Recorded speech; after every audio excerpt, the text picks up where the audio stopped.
Shalom para pendengar yang dikasihi oleh Tuhan Yesus. Kiranya Tuhan memberikan rahmat-Nya kepada para pendengar semua. Sebentar lagi kita akan mendengarkan pembacaan Alkitab audio dalam versi bahasa Indonesia sehari-hari. Siapkan hati saudara. Lukas pasal 11. Hal berdoa. Pada suatu kali, Yesus sedang berdoa di salah satu tempat. Ketika ia berhenti berdoa, berkatalah seorang dari murid-muridnya kepadanya, "Tuhan, ajarlah kami berdoa, sama seperti yang diajarkan Yohanes kepada murid-muridnya." Jawab Yesus kepada mereka, "Apabila kamu berdoa, katakanlah, Bapa, dikuduskanlah namamu, datanglah kerajaanmu, berikanlah kami setiap hari makanan kami yang secukupnya, dan ampunilah kami akan dosa kami, sebab kami pun mengampuni setiap orang yang bersalah kepada kami. Dan janganlah membawa kami ke dalam pencobaan."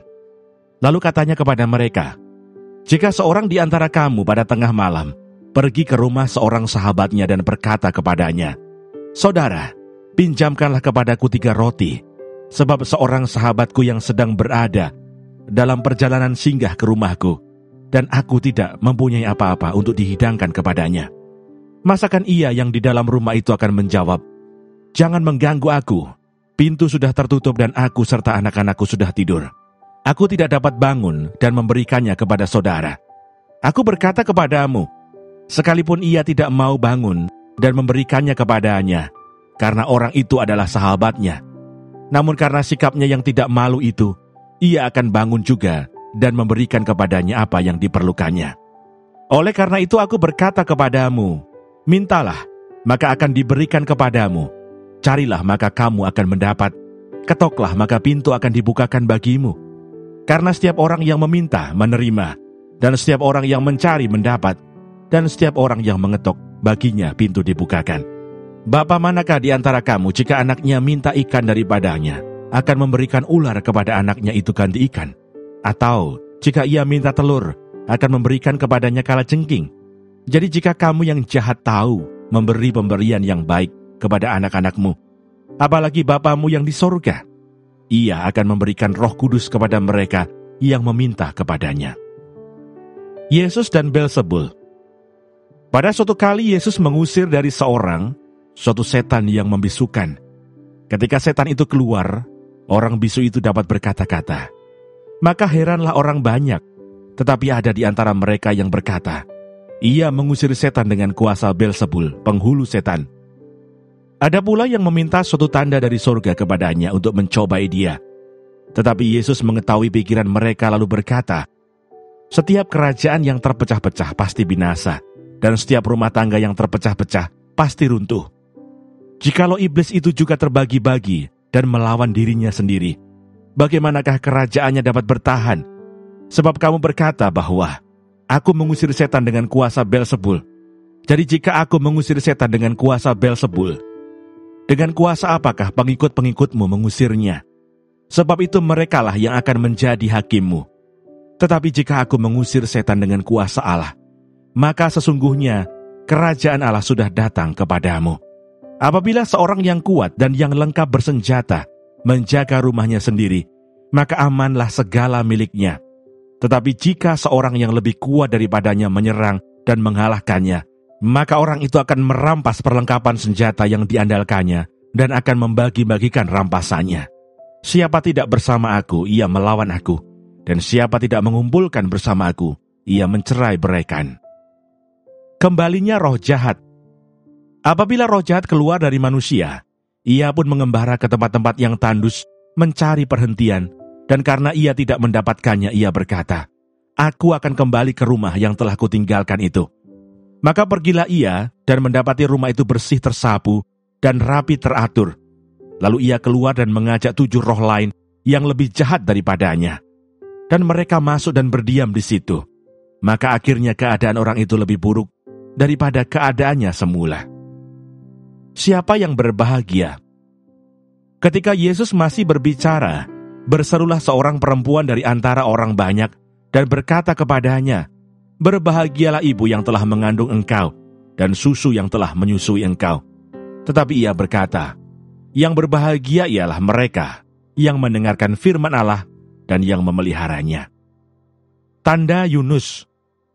Ketika orang banyak mengerumuninya, berkatalah Yesus, "Angkatan ini adalah angkatan yang jahat.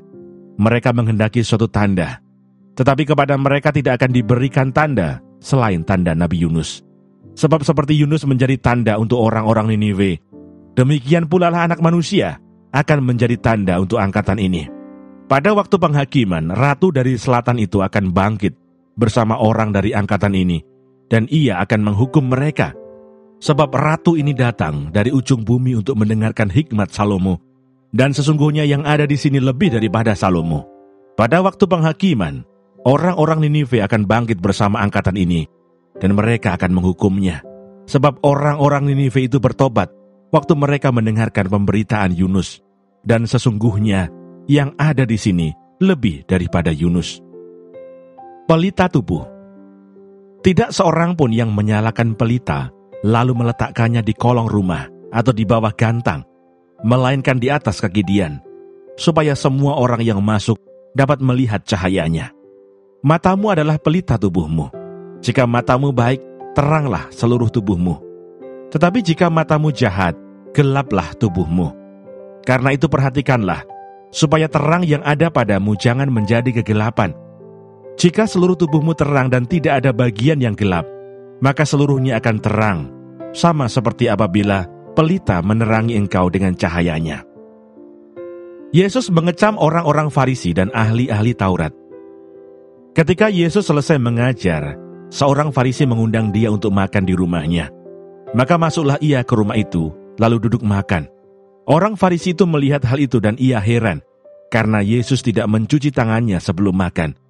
Tetapi Tuhan berkata kepadanya, "Kamu orang-orang Farisi, kamu membersihkan bagian luar dari cawan dan pinggan, tetapi bagian dalammu penuh rampasan dan kejahatan.